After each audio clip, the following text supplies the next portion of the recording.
So what's next, Joe? All right, yeah. Oh, yeah, I got it. I don't have to look. Next is retro gaming important? Yes. Why or why not? Very. It kind of depends on the person. But Yeah. overall, yeah. Like, I think maybe not so much for the new generation, even though they don't know it. You know, I mean, I think they don't know how important it is. But I think they know it more than you think they do. Indie games are inspired by it.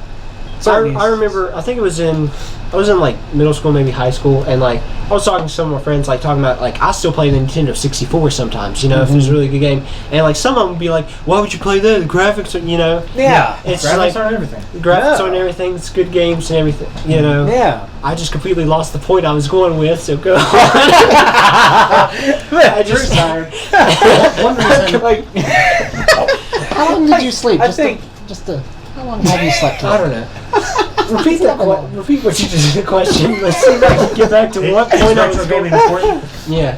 Is retro gaming? Oh, yeah. I was gonna go to the Atari too. Remember how like the land filled with a bunch of crappy games? I mean, history is important. yeah. Exactly. Like, That's where I was going. Yeah. the most important thing is we wouldn't have Uncharted 4 and all the great games we have nowadays. Yeah, if they hadn't have come before. Because they were the ones that every other game has built on to make it what It's it is grown into today. that. It's like the top when the tree starts spreading leaves, it couldn't get to that point without the trunk, And that's without the for roots. games, it's maybe even more important than like films and stuff, since technically a lot of these things are like physically built with components. I mean, like if you think about it, if Donkey Kong never came out, movies do that too. we would have never gotten Pitfall, which would make us never get Mario, which would make us never get Banjo-Kazooie, which means Yooka-Laylee wouldn't exist, which also means that Crash and Uncharted would disappear. Exactly. And that's from a game that came out in like 1980. Yeah.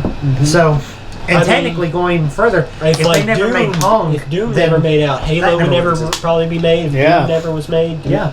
Without that Superman game, we'd never have the Arkham games. No, Yeah, that is true actually.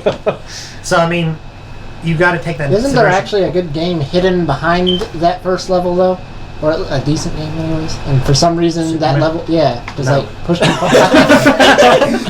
I'm pretty sure they've been going through like the cartridge and stuff as people do, and there's like this wasn't like originally supposed to even be in there. Oh, now that I don't know. I think there's like a hidden. If there is though, game. someone needs to make a homebrew hacked version of that with that game. That would be cool. Now, I will argue something about nostalgic games again, and going back not so much as retro, but more of like, I guess, recent times. So 2007, I was reading this really interesting article the other day about why 2007 was the greatest year in gaming history, because so many original games came out at the time: BioShock, Orange Box, Uncharted. There was a lot. So far, I like 2 of those. But I mean, there was a lot of big games that were coming out that year. You don't like the Orange Box? I didn't like Half-Life 2, but that's because I didn't really play it, because I was like, no, I can't go 2 first. Portal came out. Portal was in the Orange Box. Yeah, I consider that its own thing. I forget about that. Now, what I'm about to go off of here Because is I think I downloaded those it. I games just got Portal. were so great, and they spawned sequels for like the rest of the generation. Like forever. And now we're remastering a lot of those. Now, here's what I worry about, and this is a common thing with, especially with something like Call of Duty or Guitar Hero. When is too much? Like, when is a sequel too much? For example, Assassin's Creed, I think, was teetering on that. You may be getting ready to just take your car and just run it off the road at this point. So I think it becomes too much when you're just reusing the same ideas. And it's like it'd be like Banjo 3. Okay, it's the same game, but we're making it a little bigger, and we're giving you a few new moves, and the graphics are a little better. That's what most people wanted. And then Banjo, but you know, Banjo 4 comes out, and you know, a few more moves, graphics a little better, a couple more places to explore. Eventually you're going to run out of ideas for that franchise. I think that it's best to come up with a game and then let it rest for a little bit and come up with another game. It's better we'll see. That's why I argue that Uncharted. I don't really like the yearly structure. That's true. I don't either. I really am proud of Naughty Dog for going. I mean, for all we know, they may not. Another studio may come back and do it like Halo did. But Naughty Dog at the point is going, Uncharted is done. Yeah. We are done now. Well, see, that's the same thing with Pixar. Pixar does that too. Some of their franchises, they're like, this is good on its own. Like, they were going to end with Toy Story 3 until they got this new idea that was so good they couldn't leave it alone. There's a story. And now they're like, we got to make it, and that's okay with me. The only way Pixar makes a sequel is the original people that came up with like the idea, of them.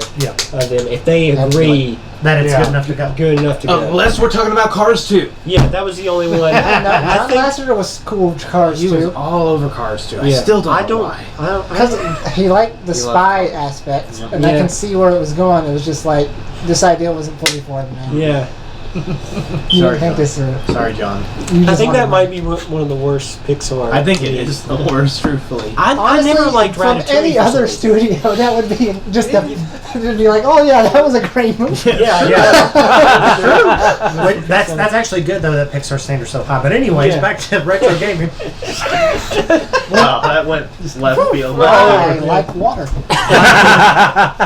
My key point with retro gaming and why it's important is because history repeats itself. Yeah. And a lot of companies will actually trick newer gamers in this aspect.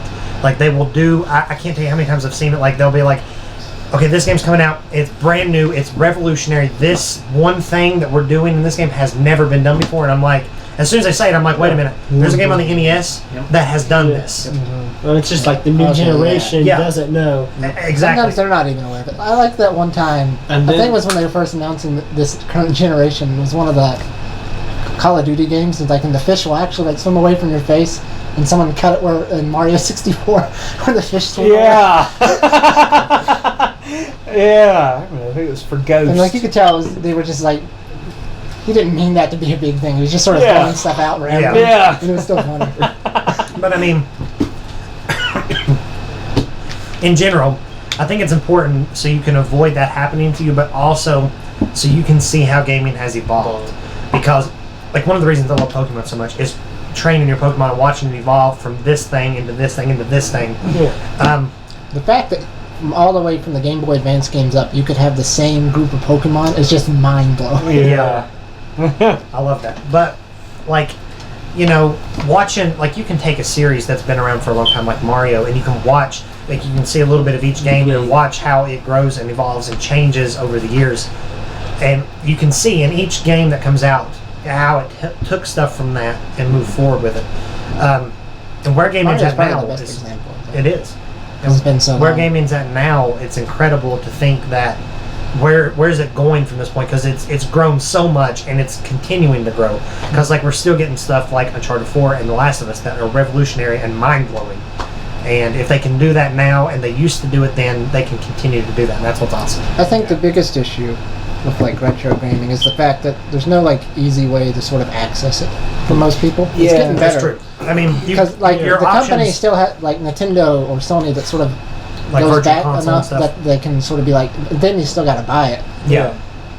Which is okay, but it's like to a certain extent, it's almost like maybe you should just be like, okay, you know what, our NES library, it's been old enough. All the titles that we like they're just free now. Yeah, I like how they don't. I like how they let you still. Do you know what I'm saying?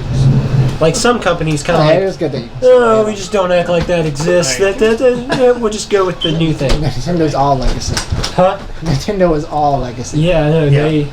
Well, to comment on that, and also about, I guess, retro games compared to present day games, the problem with hyping up a game with a new revolutionary thing, and the younger generation not knowing is that, again, there comes that nostalgia thing. For us, we're going, but yeah, this game was doing this so much better. Yeah. But then this kid's going to be like, what? Like, that's like, you've watched Honest trailers before, right? Yep. So the new TMNT, like not the new one that's about to come out, but when they came out with the Michael Bay trailer for it, there was a little kid who jumped in the middle of that trailer and he was like, you know that this Teenage Mutant Ninja Turtles is way better than yours. He's like, no, it's not. And then they show back to the Vanilla Ice, go Ninja, go Ninja. And I was like, I can see your point. Like, I can understand from a younger generation why they would think that. But that also they're kind of closed-minded. They won't give it a chance. I don't think it matters.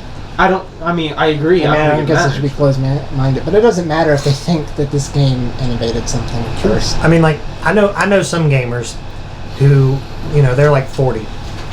and they actively play games, but they stick to the stuff that they grew up with, and that's fine.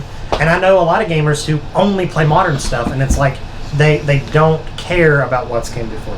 Yeah. I think it needs to be a balance. I think the people that I know that are 40 should give some games a try, because, you know, some people are like, man, Adventure on the Atari is like the best game ever. And I'm like, if you like Adventure on the Atari, you should see what that game inspired. Yeah. Because you have no, like, these people grew up like you, loving Adventure, and they games created like this. that. Yeah. And then vice versa, you know, you love this game, you should see where it started, because they took inspiration from that game. Well, so it works both ways. That happens in a lot of things. Like, we can talk about Disney. Going back to Disney again. Disney's on my mind today, guys. But like Disney, It is a not Disney and Sony are always on. There's never a point where you're not thinking Batman, of anything. I forgot video Batman games. is about Disney. I have something real quick. Hold on to your topic. Okay. If Disney bought Sony, what would you do? I would. They would probably close it down because they don't know what to do. Yeah, that's true. I would be scared, but so excited. I'd be like, "Please don't close them down. Please don't close them down." I can't understand how a company that big, that's so successful at so many things, just has no idea What to do with the video how game? to properly interact with that. Well, I was going to bring that up eventually, like the fact that they closed Disney Interactive and they're now just lending characters to developers and saying, if you want to make a game about Spider-Man or Star Wars, we'll work out a deal. It's kind of sad because I mean Disney it's Disney. But going back to like nostalgia and growing up, like the people who make Disney films today were inspired by what has come from the past. Yeah. And kids today are going to say that the current Disney films are immensely better because it's what they grew up with. Yeah. Just like we're going to say that Crash Bandicoot, Spyro the Dragon, and so many more were immensely better because it's what we grew up with. And I think every generation is going to have Disney's that. a little different. Most people still grow up with like Pinocchio. Yeah, I know. I mean, I was not alive when that came out. I was about to say, I mean, but Disney is a really rare example because Disney like has such a vast library that you can watch anything nowadays. Like I think games like kind of like it's a little tough because there's not a dedicated like it's a lot harder because you can't just any movie you can plop up on the screen. I mean, you've got options, like you can do emulation or virtual consoles, or you can actually go out and purchase it. You can do it, but it's still harder to accomplish than it is. Mm-hmm. It's extremely harder. Because you can put any old the copyright protection on games are so different from movies. Yeah. So it's like, you know, some companies are like, sometimes you're even emulating Crash Bandicoot, shut down. They just like shut it down completely and it's gone. Yeah. So. Very different. Well, I gotta get out of here and go have a move. So. All right. Well, that'll be the end of that topic. Bye, audience. Intermission. And then we'll go into the. See you, dude. Unless we got more to talk about. I don't know. Yeah. He doesn't know. When are you free, Josh? Hey, we actually didn't do it this time. No, we did good. We've been practicing. I'm so proud of you. I've been practicing on my piano. I see why they need the straps. This is a special moment. Straps. It's really special. Oh, God. Yeah. Okay, I'm good.